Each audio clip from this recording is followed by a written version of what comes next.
نحمده ونصلي على رسول الكريم اعوذ بالله من الشيطان الرجيم بسم الله الرحمن الرحيم يا ايها الذين امنوا قوا انفسكم واهليكم نارا وقودها الناس والحجاره عليها ملائكة غلاظ شداد لا يعصون الله ما أمرهم ويفعلون ما يؤمرون وقال الله تعالى وأمر أهلك بالصلاة واصطبر عليها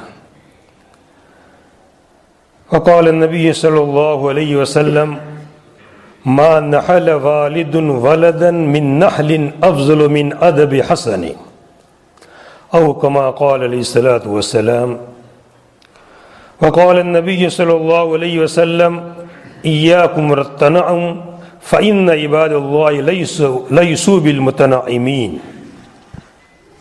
صدق الله العلي العظيم وصدق رسوله النبي الكريم ونحن على ذلك من الشاهدين والشاكرين والحمد لله رب العالمين.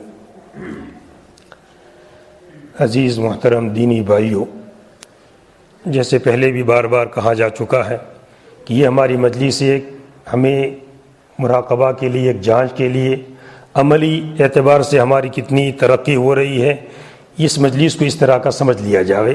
اب جو اصل موضوع ہے آج کا گویا کہ وہ تربیت اولاد کا موضوع ہے. ہمیں ہمارے اولاد کی کیا کرنی ہے؟ صحیح تربیت کرنی ہے. اللہ تعالیٰ کلام اللہ میں بھی اس کی تاکید کی گئی ہے، احادیث میں بھی اس کی تاکید کی گئی ہے. ہمیں آج کل کے ماحول کے اعتبار سے ہمارے اولاد کی تربیت کی بہت زیادہ سخت ضرورت ہے. اللہ تعالیٰ کلام اللہ میں کیا فرماتے ہیں، پہلے آیت کا ہم ترجمہ کر لے، ہم آیت کو سمجھ لے تاکہ بات اچھی طرح سمجھ میں آ جاوے. اللہ تعالیٰ خود فرماتے ہیں اور اس بات کو اللہ تعالیٰ خود سمجھاتے ہیں. یا ایھا الذین آمنوا، خطاب کس کو کیا جا رہا ہے؟ یا ایھا الذین آمنوا، اے میرے ماننے والو، اے ایمان والو. یعنی کیا مطلب؟ اے میرے ماننے والو، جو مجھے مانتے ہیں. جو مجھے مانتے ہی نہیں ان کو تو چھوڑو، وہ تو کچھ کرنے والے نہیں ہیں. مگر جو مجھے ماننے والے، ایمان کا دعویٰ ہے کہ اللہ تعالیٰ کو مانتے ہیں، میں ان سے خطاب کر رہا ہوں. اللہ تعالیٰ ان کو خطاب کر کے فرماتے ہیں. اور کتنی بڑی بات ہے، کوئی اپنے بیٹے کو بیٹا کہہ کر پکارے، کتنا اچھا لگتا ہے. ایک بیٹے کو نام لے کر پکارو اور آپ بیٹا کہہ پکارو، کس میں مزہ آتا ہے؟ بیٹا کہنے میں یا نام لینے میں؟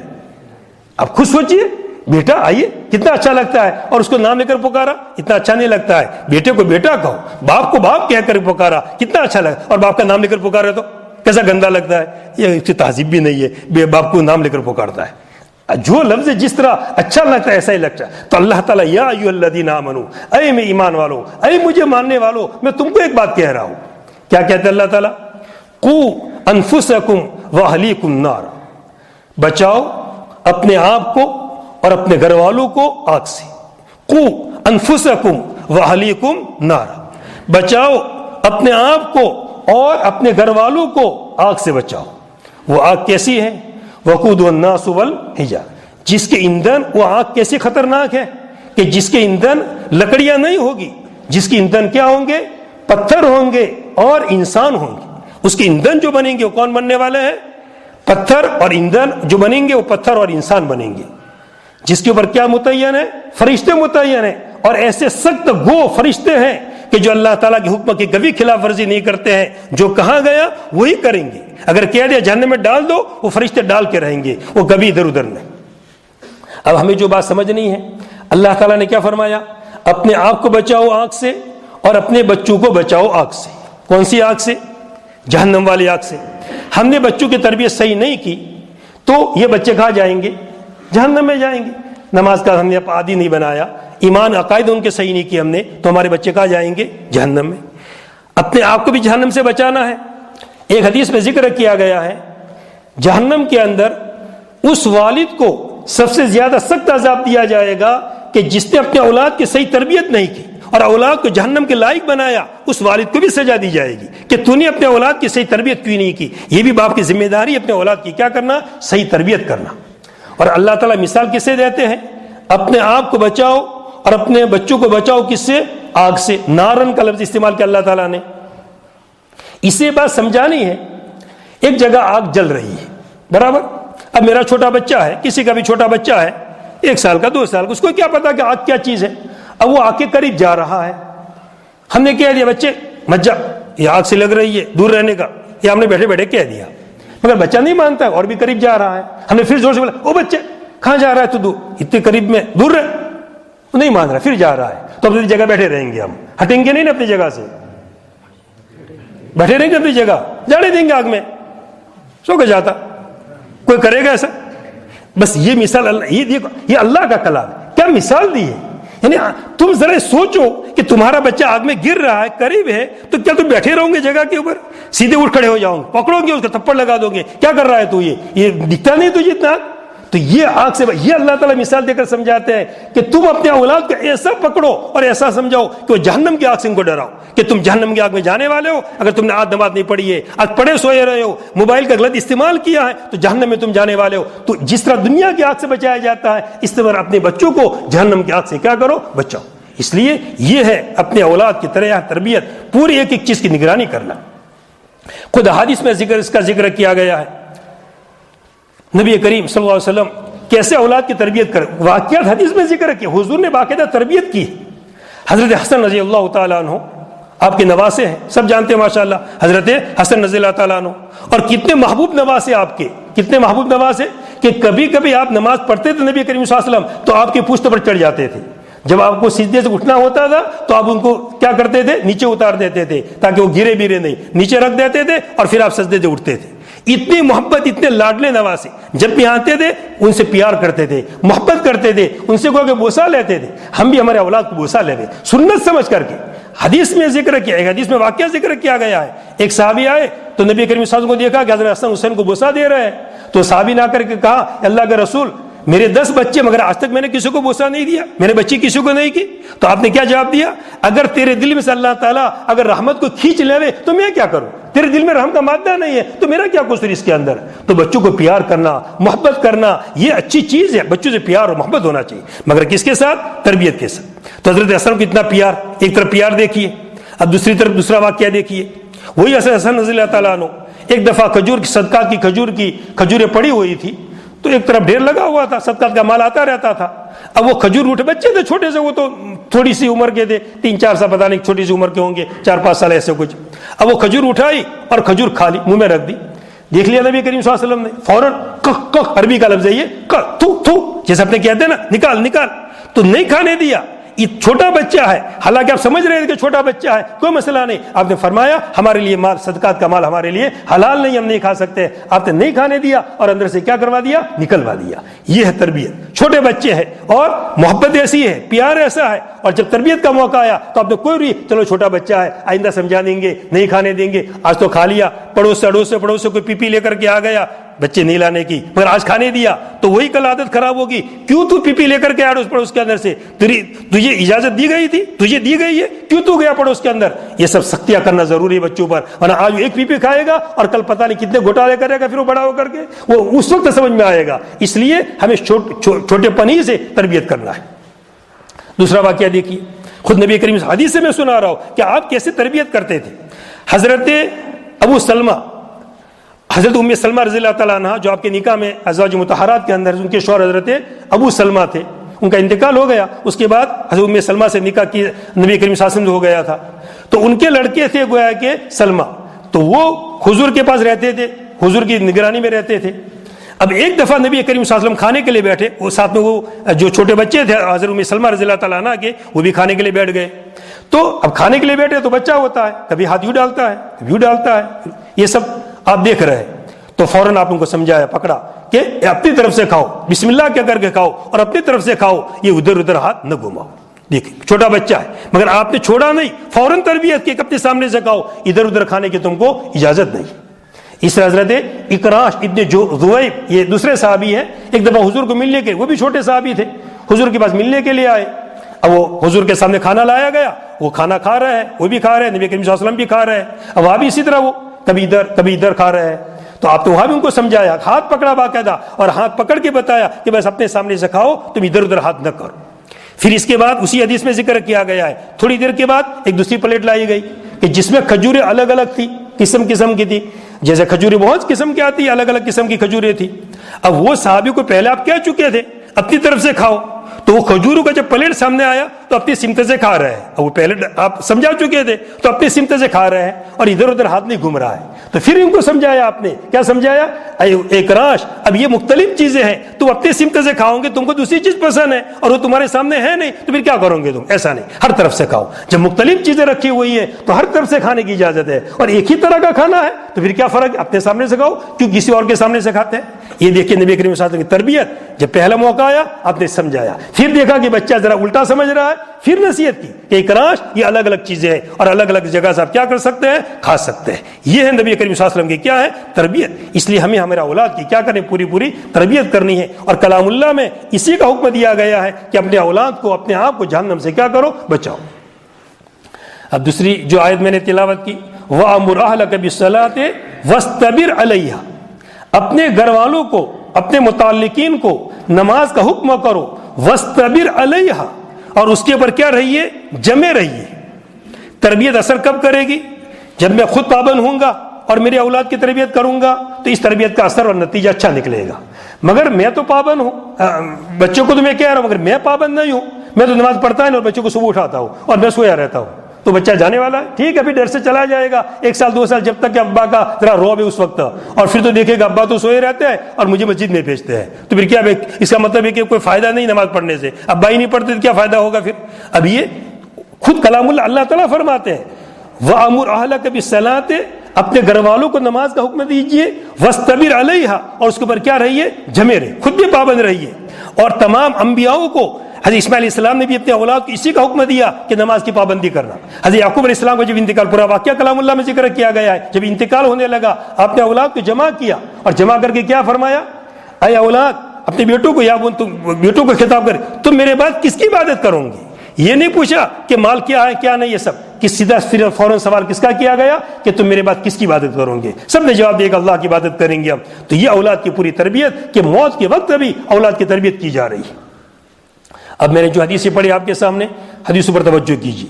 فرماتے نبی کریم صلی اللہ علیہ وسلم ما نحل والد ولدا من نحل افضل من ادب حسن، کسی والد نے کسی لڑکے کو کوئی بہترین عطیہ نہیں دیا جو زیادہ اچھا ہو حسن ادب سے۔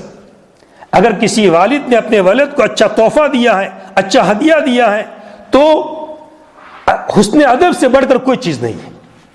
سمجھ لو 2 باپ ہے، ایک باپ نے تو ایسا کیا، بہترین بنگلہ بنا دیا، بہترین اس کا آمدنی کا ذریعہ کر دیا اور اچھے اچھے بنگلے بنا کے دے دیے، اور زندگی بھر آمدنی آتی رہے اور کھاتا رہے، ایسے اسباب مہیا کر دیے۔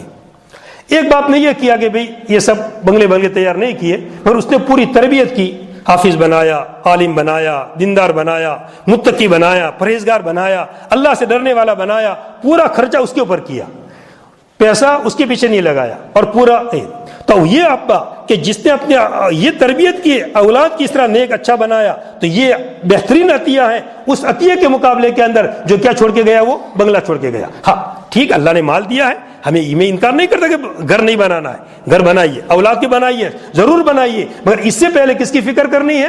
ہمیں تربیت کی فکر کرنی ہے۔ ہاں صحیح تربیت کے ساتھ اگر ہو رہا ہے، مطلب یہی اولاد آج ہم نے بنگلے بنا کے ان کو دے کر گئے، وہ پڑی پڑی سوتی رہے گی اور ہم ایک دفعہ سبحان اللہ کہہ کے بھی نہیں بھیجیں گے۔ اور اگر صحیح تربیت کی ہے، حدیث میں ذکر کیا گیا ہے کہ انسان جب مر جاتا ہے تو اس کا نام اعمال بند ہو جاتا ہے، اب ایک سبحان اللہ کا محتاج ہو گیا، اب کچھ نہیں ہے۔ ہاں 3 چیزیں ایسی ہیں کہ جس کا ثواب ملتا رہتا ہے، اس میں ایک چیز یہ ذکر کی گئی ہے حدیث کے اندر کہ جو نیک اولاد کو چھوڑ کے گیا، اب وہ نیک اولاد کچھ بھی کام کرے گی، محنت اس نے کی ہے، ابا نے کی ہے، اب وہ ثواب بھیجے کہ نہ بھیجے وہ تو کوئی مسئلہ ہی نہیں ہے، مگر وہ نیک اولاد چھوڑ کے گیا ہے، اچھے اولاد چھوڑ کے گیا ہے، تو اس کے پیچھے قبر کے اندر کیا ملتا رہے گا؟ ثواب ملتا رہے گا۔ اب اگر گھر میں اچھے بنا کے دے کر گئے مگر اس نے کوئی ایسا ثواب نہیں کیا، اگر نیک بنایا ہے تو اچھا کام کرے گا، دین کا کام کرے گا، تو ہم کو کیا ملتا رہے گا؟ ثواب۔ تو بہترین عطیہ جو ہے وہ اولاد کو کیا ہے؟ اس نے ادب دینا۔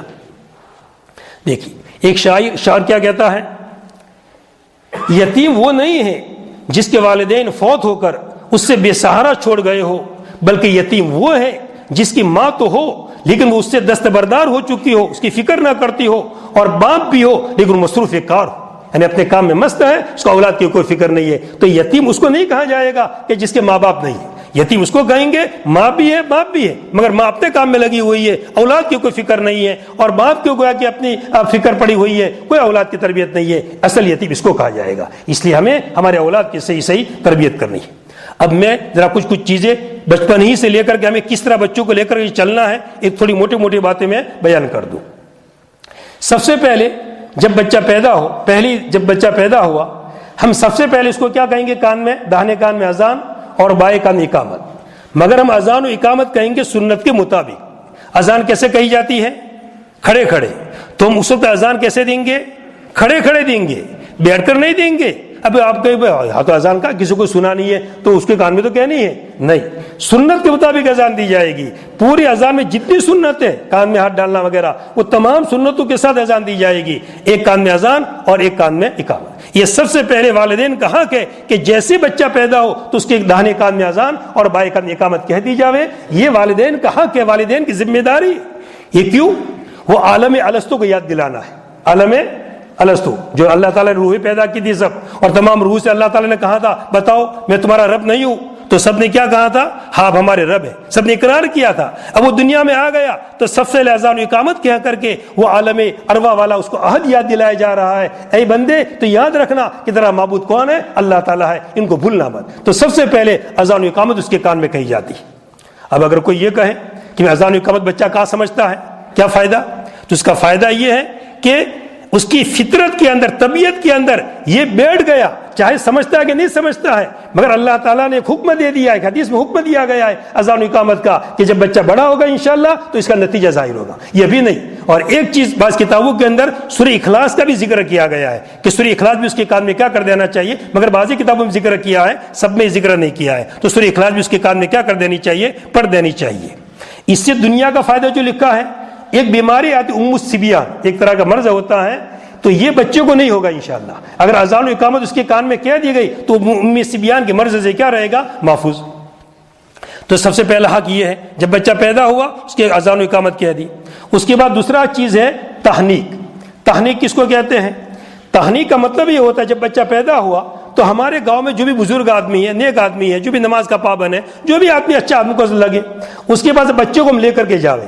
وہ بزرگ آدمی، نیک آدمی جو بھی ہے ہمارے گاؤں میں، جو بھی مولانا ہو، جو بھی ہو، تو وہ اس کھجور کو لے کر کے، کھجور ہو تو کھجور، اچھی چیز کھجور ہے، اور کھجور نہ ہو تو پھر شہد وغیرہ، کھجور لے کر اپنے منہ میں چباوے، اور چبا کر کے وہ بزرگ خود نبی کریم صلی اللہ علیہ وسلم کے پاس صحابہ اپنے بچوں کو لے کر کے آتے تھے، خود صحابہ لے کر کے آتے تھے نبی کریم صلی اللہ علیہ وسلم کے پاس، اور آپ خود اس کھجور کو چباتے تھے اور چبا کر کے اپنے ہاتھ میں لے کر کے اس کے تلوے میں لگا دیتے تھے۔ اس کو کیا کہتے ہیں؟ تحنیک، کہ اس کے تلوے میں کیا کر دی جاوے؟ لگا دی جاوے۔ تو یہ دوسرے بچے کا حق ہے اس کے تلوے میں یہ تحنیک کی جاوے، یہ کھجور۔ مگر کون کرے یہ؟ اب بعض دفعہ ایسا ہوتا ہے کہ لوگ پہلے سے اس کو بزرگوں کے پاس وہ کروا دیتے ہیں، ٹھیک ہے الگ، باقی اصل جو طریقہ سنت ہے یہ ہے کہ جب پیدا ہونے کے بعد پھر بزرگ کے پاس لے جاوے، اور لے جا کر، اور اب باقی بزرگ بھی کہاں ہے بھائی؟ جو بھی نماز کا پابند ہو، اچھی طرح پڑھتا ہے، سنتوں کا پابند، وہ بزرگ ہے۔ تو بزرگ کے لیے کوئی سر پر کوئی لکھا ہوا نہیں رہتا ہے یہ بزرگ نہیں، بزرگ نہیں ہے۔ جو بھی ہمارے گاؤں میں لگے کہ مولانا ماشاءاللہ اچھے پابند ہے، نیک ہے، سنت کے پابند، ہم اس کو کیا سمجھیں گے؟ بزرگ سمجھیں گے۔ تحنیک کا دوسرا فائدہ یہ ہوتا ہے کہ جب تحنیک کر دی گئی تو بچہ کیا ہونے لگتا ہے؟ اب مٹھاس اس کے زبان میں گئی ہے، اس کے تلوے میں لگی ہے، تو منہ ہلانے لگے گا وہ۔ اب وہ جو مسامات بند تھے، پیدا ہوا ہے ابھی تازہ، مسامات جو بند تھے، اس کے رگیں وغیرہ جو بند تھی، اب وہ منہ ہلانے لگے گا تو اس کے مسامات کیا ہو جائیں گے؟ کھلنا شروع ہو جائیں گے۔ یہ بچے کا کیا فائدہ ذکر کیا گیا ہے؟ طبی فائدہ ذکر کیا گیا ہے۔ اس سے تحنیک ہمیں کیا ہونی چاہیے؟ کرنی چاہیے۔ پھر اس کے بعد جب 7واں دن آ جاوے تو اس کے سر صاف کر دیا جاوے، حلق کر دیا جاوے، اور اس کے بقدر کیا چاندی کا صدقہ کیا جاوے، اور اس کے سر کے اوپر زعفران لگا دیا جاوے۔ یہ بھی حدیث میں ذکر کیا گیا ہے کہ اس کے سر پر کیا لگا دو؟ زعفران لگا دو۔ اس سے بہت بڑا فائدہ یہ ہوگا کہ ابھی اب اس کا حلق کیا ہے، ہو سکتا ہے کہ سردی پکڑا جاوے، اس لیے زعفران لگانے کا حکم دیا گیا ہے، تاکہ زعفران لگا دیا جائے گا انشاءاللہ تو بچہ سردی سے کیا ہو جائے گا؟ محفوظ ہو جائے گا۔ تو اس کے سر پر کیا لگا دیا جاوے؟ زعفران۔ اور اس دن کیا کیا جاوے؟ عقیقہ۔ عقیقہ بچہ ہے دیکھو عقیقہ مستحب چیز ہے، آپ اپنی حیثیت دیکھ لے، حیثیت اللہ نے دیا ہے، کرے نہ کرے کوئی مسئلہ نہیں، مگر حدیث میں اس کے فضائل بہت ہیں، فائدے بہت ہیں۔ میں نے خود اس کا تجربہ کیا کہ جن بچوں کا میں نے عقیقہ 7ویں دن میں نے کر لیا اس کا فائدہ مجھے بین دکھ رہا ہے، اور جن کا ذرا میں نے کیے تو سب کے مگر ذرا لیٹ کیے، فرصت نہیں دی، تو بعد میں کر لیں گے، تو مجھے خود اپنے اولاد میں فرق بین نظر آ رہا ہے کہ جس کے میں نے 7ویں دن کیے ہیں اس کی نوعیت الگ ہے، اور جن کا ذرا ادھر ادھر تھوڑا کیا ہے ان کی نوعیت الگ ہے۔ اس سے فائدے بہت ہیں۔ حدیث میں ذکر کیا گیا ہے کہ بچہ گویا کہ مصیبتوں سے بچ جاتا ہے، بلاؤں سے بچ جاتا ہے، مگر ایک خاص عقیقہ کے اندر خاصیت ہے، اس لیے ہم اس کی کوشش کریں. اللہ نے گنجائش دی ہے تو بکرے کرے دو، اور اگر گنجائش نہیں ہے تو بڑے میں حصہ رکھ لے، بڑا جانور بھی لا سکتا ہے، 7 آدمی بھی لے ادھر، یا مدرسے میں بھی اس طرح گنجائش ہوتی ہے، وہاں لکھوا دے عقیقہ وغیرہ. مگر 7ویں دن کوشش کرے، زیادہ فائدہ ہے. اس کا آسان طریقہ میں بتا دوں، بچہ پیدا ہوا پیر کے دن، تو عقیقہ کب کرنے کا؟ اتوار کے دن. بچہ کب پیدا ہوا؟ پیر کو، تو عقیقہ کب کرنے کا؟ اتوار کو. یہ 7واں دن آ جائے گا. تو جب بھی اگر 7ویں دن کیا تو بہت اچھا، ورنہ پھر آئندہ منگل کرے، یعنی 14ویں دن کرے. اگر اس دن نہیں کر سکا تو 21ویں دن کرے، یعنی منگل. کوشش یہ کر کے منگل ہی رکھے تاکہ وہ 7واں دن کیا ہو جائے گا، بیٹھ جائے گا. باقی جو کتابوں میں ذکر کیا گیا ہے 7واں 14واں اور 21 تک ذکر کیا گیا ہے. 21 کے بعد پھر یہ لکھ دیا ہے کتاب میں، پھر جب چاہے کرو، پھر کوئی مسئلہ نہیں ہے. تو اگر ان دنوں میں کرے تو اس کی رعایت کرے کہ بچہ جس دن پیدا ہوا ہے اس کے اگلے دن. تو یہ کیا کرنا ہے ہمیں؟ انشاءاللہ بچے کا عقیقہ کرنا ہے. اس سے بہت بڑا انشاءاللہ کیا ہوگا؟ فائدہ ہوگا. اچھا، پھر ابھی جو آیت پڑھی گئی سورہ بقرہ کی، دودھ پلانا بچے کا، یہ ماں کا گویا کہ حق ہے. وَلِلْوَالِدَاتِ يُرْضِعْنَ، والدات کے لیے چاہیے کہ اپنے بچوں کو کیا کرے؟ وہ دودھ پلاوے. اب ذرا کچھ تھوڑا اس کے اندر بھی کچھ تبدیلی آ رہی ہے. اب فیشن کا زمانہ ذرا شروع ہوتا ہے. اب بعض ایسا بھی کرتے ہیں کہ دودھ ایسے ہی گولیاں پلا کر خشک کر دیتے ہیں اور بوتل اوپر چڑھا دیتے ہیں. ایسا بھی واقعات ہوتے ہیں. یہ اچھا طریقہ نہیں ہے. ماں کا دودھ اتنا مفید ہے کہ اس سے بڑھ کر کوئی مفید نہیں ہے. تو حتی الامکان ماں کے ایسے خوراک استعمال کی جاوے. اسی لیے حضرت مریم کا جو واقعہ ذکر کیا کلام اللہ کے اندر، تو اس وقت جب بچہ کا پیدائش کا وقت آیا تو کس کا انتظام کیا گیا؟ کھجوروں کا انتظام کیا گیا. تو ہمیں بھی ہماری ان ماؤں کو جو ماں بنی ہے اور جو ہماری بیوی ہے گویا کہ اس کے لیے کس کا انتظام کرے؟ کھجور. اچھے خوراک کا انتظام کرے، اچھا کھلاوے تاکہ دودھ زیادہ سے زیادہ پیدا ہو. بچے کے لیے یہ دودھ جتنا مفید ہے اتنے باہر والے دودھ زیادہ مفید نہیں ہے. اس لیے بچوں کو دودھ بھی پلایا جاوے. اور والدہ جب دودھ پلاوے تو کوشش کرے کہ باوضو رہ کر کے پلاوے، اور اچھی طرح صحیح بیٹھ کر کے قبلہ رخ ہو کر کے جتنا گویا کہ شروع ہی سے حلال روزی کی فکر کی جائے گی، آداب کی رعایت کی جائے گی، دعاؤں کے ساتھ. ماں دعا پڑھے، چاہے بچہ کچھ نہیں سمجھتا ہے مگر دعا پڑھے، بسم اللہ کہے، اور بسم اللہ کہہ کر اس کے پستان اس کے منہ کے اندر دے. یہ جتنی رعایت کرے گا. اس کے ایک افغانستان کے بادشاہ کا ایک واقعہ لکھا ہے کتابوں کے اندر. افغانستان کے بادشاہ نے اپنے لڑکے کو کسی جگہ بھیجا مقابلے کے لیے. تو خبر یہ پہنچی کہ تمہارا بچہ ہار گیا ہے، فوج ہار گئی اور آ رہی ہے واپس. تو اس کے والدہ بیوی کو جا کر کہا کہ تمہارا لڑکا کیسا ہے کہ تو ہار کے واپس آ رہا ہے. تو بیوی نے کہہ دیا ہو ہی نہیں سکتا، میں نہیں مان سکتا کہ میرا بچہ ہار کے آوے. شہید تو ہو سکتا ہے میرا بچہ، مگر کوئی ہو ہی نہیں سکتا میں مانوں کہ خبریں آ رہی ہے، رپورٹ ایسا آ رہا ہے، رپورٹ غلط تمہارا کی، یہ ہو ہی نہیں سکتا. شہید ہو جاؤ یہ میں مانوں گا، میں باقی ہار کے آوے یہ نہیں مان سکتا ہوں. خیر کچھ وقت گزرا، پھر رپورٹ ملا کہ نہیں وہ تو فتح ہو گیا اور کامیاب ہو کر کے آ رہا ہے وہ تو. پھر اس کی بیوی کو پوچھا کہ تم نے اتنا گارنٹی سے کہہ دیا تھا پہلے سے کہ میرا بچہ شہید ہو سکتا ہے مگر میرا بچہ کبھی ہار کے نہیں آ سکتا ہے. تو اس نے کہا کہ کبھی میں نے اس کو بے وضو دودھ نہیں پلایا ہے، ہر وقت میں نے باوضو دودھ پلایا ہے. اتنی میں نے پہلے سے بچپن سے پوری کوشش کی ہے، ایک حرام لقمہ اس کے پیٹ میں نے جانے نہیں دیا ہے. تو میرا بچہ کیا ایسا پیدا ہوگا کہ وہ مغلوب ہو کر کے واپس آئے گا، ہار کے واپس آئے گا؟ کبھی نہیں ہو سکتا ہے. تو یہ شروع سے بچے کی تربیت. ہم بچے کو بچہ نہ سمجھے، بچے کے سامنے کوئی ایسی حرکتیں نہ کرے کہ جس سے بچہ گویا کہ کیا اثر لے، غلط اثر لے. بچے کا جو دماغ ہوتا ہے وہ کس کی طرح ہوتا ہے؟ ٹیپ کی طرح. آپ نے ٹیپ رکھ دیا، جیسے ابھی کتنے موبائل اور کتنے سب رکھے ہوں گے بچے سب نے. کوئی بولتا ہے ٹیپ میرے سامنے، مجھے پتا ہے بھی کہ پتہ نہیں کون کیا کر رہا ہے. سب خاموش بیٹھے ہیں، برابر خاموشی کے ساتھ سب اندر جو کرنا ہو کر رہا ہے وہ. اور ابھی میں چلا جاؤں گا، پھر اس کے بعد سب نکالیں گے اور بولے گا سب. تو جیسے یہ ٹیپ ہو رہا ہے، اور کب بولے گا وہ؟ کچھ وقت کے بعد. تو بچے کا دماغ ٹیپ کی طرح ہے، وہ ابھی سب ٹیپ کر رہا ہے. ماں جو حرکت کر رہی ہے دماغ میں کیچ کر رہا ہے، باپ جو حرکتیں کر رہا ہے سب کیچ ہو رہا ہے. اب وہ اثر کب نکلے گا؟ وہ جب 7 سال 8 سال کا ہوگا نا، بڑا ہوگا، اب وہ حرکتیں ظاہر ہونے لگے گی. بھائی ابا ایسا کرتا تھا، امی ایسی کرتی تھی، وہ حرکتیں دکھائی دینے لگے گی. تو بچے کا دماغ کس کی طرح ہے؟ ٹیپ کی طرح. اس لیے ہم ان چیزوں کی خبر رکھنی ہے کہ شروع سے بچوں کی کیا کرنی صحیح، ہمیں تربیت کرنی ہے. اچھا، اب بچوں کے اندر ہمیں کیا خبر رکھنا ہے؟ اچھا، پھر ختنہ کرنی ہے وقت پر، اس کا بھی دھیان رکھے بچے کی حیثیت کو دیکھ کر کے. اچھا، دوسری چیز اولاد کے درمیان عدل انصاف، یہ بہت ضروری ہے. لڑکی ہو کہ لڑکا ہو، ہم گھر میں کھانے کی چیز لائے ایک، اب ہم نے کھانے کی چیز کے اندر ہمیں لڑکے سے زیادہ محبت ہے اور لڑکی سے کم محبت ہے. ایسا ہوتا ہے، لڑکوں سے زیادہ محبت ہوتی ہے، لڑکیوں سے کم محبت ہوتی ہے. حالانکہ لڑکیوں کی خدمت کرنے پر اور لڑکیوں کی تربیت کرنے پر حدیث میں ذکر کیا گیا کہ جس نے اپنی لڑکی کی 1 یا 2 لڑکی کی 2 کا حدیث میں ذکر کیا گیا ہے اور 3 کا ذکر کیا گیا ہے. اچھی تربیت کی, کھلایا پلایا, حتیٰ کہ بڑی ہو گئی, شادی کر لی, تو یہ باپ کہاں چلا جائے گا؟ سیدھا جنت میں چلا جائے گا. لڑکیوں کی اولاد کے, لڑکیوں کی تربیت کے حدیث میں زیادہ فضیلت ذکر کی گئی ہے, لیکن لڑکیوں پر توجہ کیا ہوتی ہے؟ کم ہوا کرتی ہے. تو عدل کرنا, انصاف کرنا ہے. ہم کھانے کی چیز گھر میں لائے تو اگر 2 کیلے لڑکیوں کو دیے تو 2 کیلے کس کو دیں گے؟ ہم لڑکی. ہاں, ایک تو لڑکا کھاتا ہی نہیں, اس کو پسند نہیں ہے, وہ الگ مسئلہ ہے, مگر دونوں کو کیلا پسند ہے, لڑکیوں کو بھی پسند ہے اور لڑکی کو بھی پسند ہے. اب ایک کیلا آیا ہمارے گھر میں تو ہم نے کس کو دے دیا؟ لڑکیوں کو دے دیا. لڑکیوں کو مارو, حالانکہ لڑکیوں کو پسند ہے کیلا, پسند نہیں ایسا نہیں ہے, پسند, مگر لڑکیوں کو دے دیا اور لڑکیوں کو نہیں دیا. تو ہم نے کیا کیا؟ ظلم کیا. یہ بچے یہ اثر لیں گے کہ ہمارا ابا کیا کرتا ہے؟ ظلم کرتا ہے. ابھی نہیں بولیں گے, وہ بعد میں بولیں گے سب. اس لیے آدھا کرے کیلا, اور اس کو آدھا دیا اور اس کو آدھا دیا. یہ ہے کہ لاوے اس طرح زیادہ, گھر لاتے وقت خبر رکھے میرے گھر میں کتنے بچے ہیں کیا نہیں ہے, اس کے مطابق سب چیزیں لاوے. یہ عدل کرنا بہت زیادہ ضروری ہے. اب ہمارے بچوں کے اندر ہمیں کیا چیزیں پیدا کرنی ہے, میں اس کو مختصر کہہ کر ختم کرتا ہوں.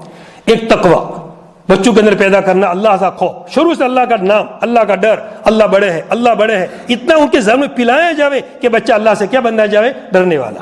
اخوت, بھائی چارگی, محبت, یہ سکھائی جاوے کہ بھی جھگڑنے کا نہیں. کہیں بھی جھگڑ بگڑ کے آیا بچہ ہمارا تو اس کو سمجھائے کیوں جھگڑتے بچوں, ایسا جھگڑ نہیں, ہمارا مسلمان بچہ ہے, ہمارا بھائی کا بچہ ہے, جھگڑا نہیں کرتے. اخوت سکھائی جاوے. رحمت, نرمی کا مادہ ہمارے بچوں کے اندر, غصہ نہیں, رحم کا مادہ پیدا کیا ہے اس کے اندر. حقوق کی پوری رعایت, صدق کا, سچ بولنے کا, شروع سے اس کی پابندی کے برابر کہ بچہ ہمارا کبھی جھوٹ نہ بولے, سچائی کی عادت پڑے. یہ چیز ہمارے بچوں کے اندر کیا کرنا ہے؟ پیدا کرنا ہے. اور کس سے بچانا ہے؟